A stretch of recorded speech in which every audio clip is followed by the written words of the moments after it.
God, এটা হচ্ছে মালাই চা। পূর্বাঞ্চলে বৃষ্টির ভিতরে আসলে নিউজ কাভারেজ করতে এসে বিপদে পড়ে গেছি। এখন আমরা হচ্ছে এখানে মালাই চা খাচ্ছি, আর এখানকার ওয়েদার কিন্তু জোস, সুপার।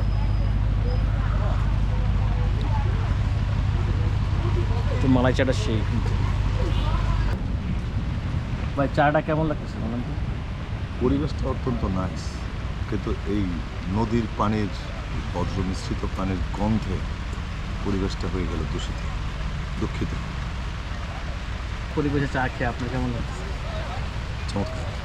বুঝলেন ভাই? ওয়েদারটা ভালো, বাট নদীটা দেখে খুব খারাপ লাগছে।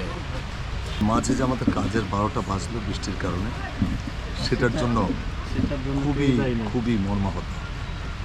সেটা কিন্তু মালাই চা খাচ্ছি, পেট পড়বে না, কাজের 12টা বাজলো। ওই সময় পারফেক্ট চা, চিনি এবং হচ্ছে আপনার দুধ সব কিছু কম্বিনেশন করে খুব সুন্দর একটা চা। ভালো লাগতেছে ওয়েদারে বসে খাইতে। দেখতে পাচ্ছেন বৃষ্টি নামতেছে, সো এই টাইমটা এরকম একটা চা দরকার ছিল, খুব দরকার ছিল।